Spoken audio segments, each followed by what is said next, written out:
experiences. And the truth about this battle is hard, right? This battle that we find ourselves in, it's difficult. And there's a good shepherd, and there's an enemy who's trying to steal and kill and destroy and pull us away. This battle is hard. Kirsten, my wife, she was talking to one of our students who just got recently baptized this year, and she was trying to pray for her, and she was saying, hey, life might get hard. I want to pray for you in the middle of spiritual warfare.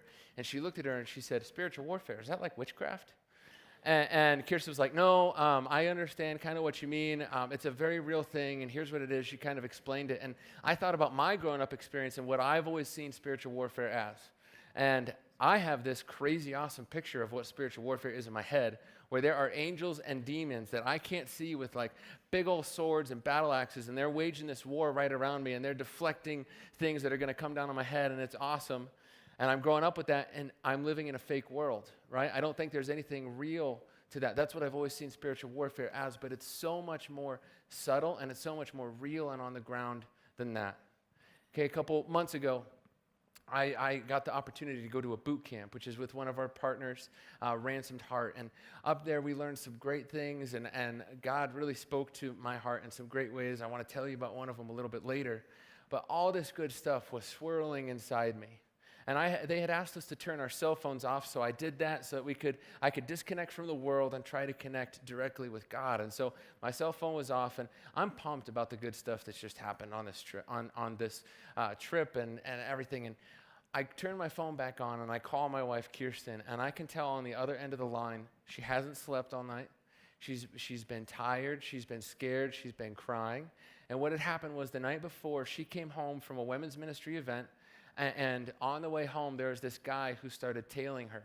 And he was following her around all these twists and turns. He followed her onto our street, and she pulled in the garage and shut the garage door as fast as she could. And then she went upstairs, and she watched as he sat there for an hour.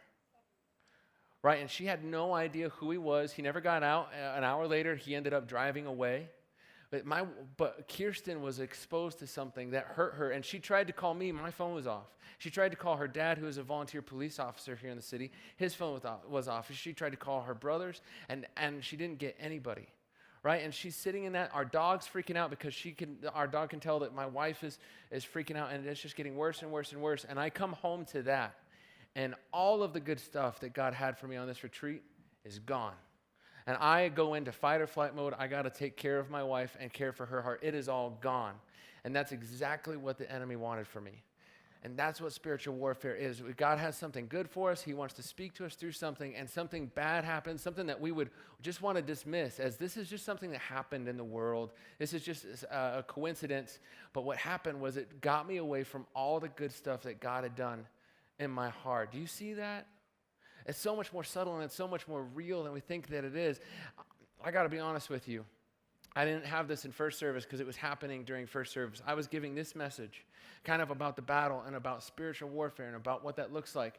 And the entire time I was giving this message last service, the enemy was in my head saying, you're not enough, get off the stage, shut up, nobody needs to hear this. And I was battling that in my own head as I was preaching the message in first service.